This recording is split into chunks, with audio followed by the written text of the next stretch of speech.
Numbers chapter 14.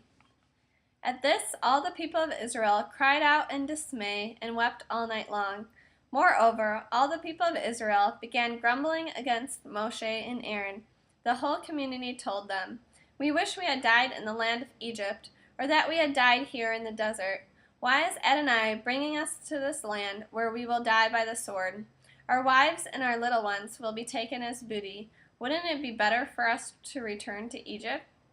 And they said to each other, "Let's appoint a leader and return to Egypt."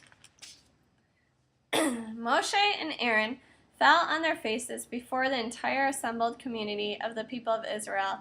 Yehoshua the son of Nun and Caleb the son of Jephunneh, from the detachment that had reconnoitered the land, tore their clothes, and said to the whole community of Israel, "The land we passed through in order to spy it out is an outstandingly good land. If Adonai is pleased with us, then he will bring us into this land and give it to us, a land flowing with milk and honey.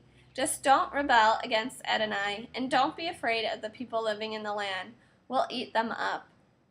Their defense had been taken away from them, and Adonai is with us. Don't be afraid of them. But just as the whole community were saying they should be stoned to death, the glory of Adonai appeared in the tent of meeting to all the people of Israel.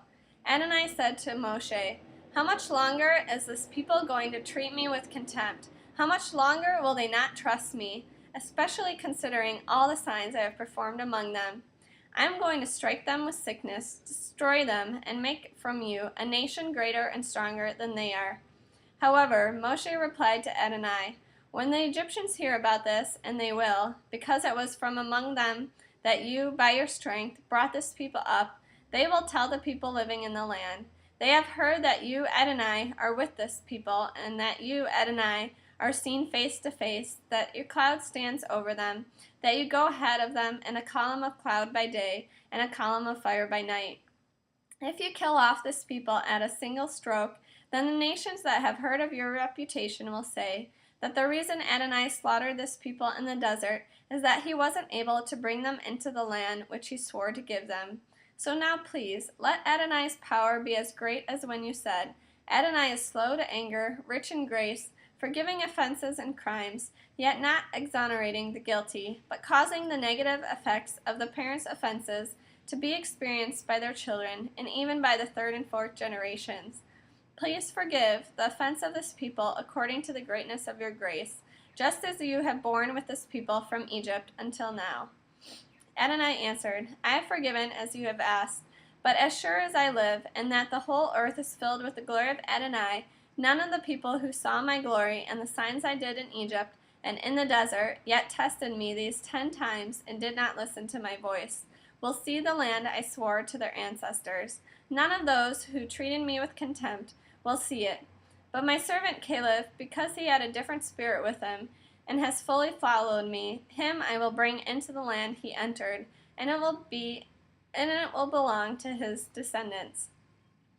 Now, since the Amaleki and the Canaanite are living in the valley, tomorrow turn around and get yourselves into the desert along the way to the Sea of Suf." Adonai said to Moshe and Aaron, "How long am I to put up with this evil community who keep grumbling about me? I have heard the complaints of the people of Israel, which they continue to raise against me. Tell them this, as surely as I live, Adonai swears, as surely as you have spoken in my ears, I will do this to you.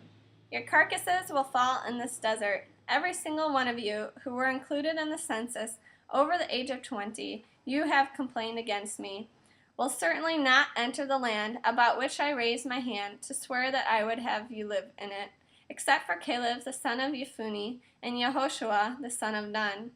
But your little ones, who you said would be taken as booty, then them I will bring in. They will know the land you have rejected. But your carcasses will fall in this desert, and your children will wander about in the desert for 40 years, bearing the consequences of your prostitutions until the desert eats up your carcasses. It will be a year for every day you spent reconnoitering the land, that you will bear the consequences of your offenses. 40 days, 40 years, then you will know what it means to oppose me. I, Adonai, have spoken. I will certainly do this to this whole evil community who have assembled together against me. They will be destroyed in this desert and die there. The men whom Moshe had sent to reconnoiter the land, and who, when they returned, made the entire community complain against him by giving an unfavorable report about the land, those men who gave the unfavorable report about the land died by the plague in the presence of Adonai. Of the men who went to reconnoiter the land, only Yehoshua the son of Nun and Caleb the son of Jephunneh remained alive. When Moshe told these things to all the people of Israel, the people felt great remorse. They arose early the next morning, came up to the top of the mountain, and said, "Here we are, and we did sin, but now we'll go up to the place Adonai promised." Moshe answered, "Why are you opposing what Adonai said? You won't succeed. Don't go up there, because Adonai isn't with you.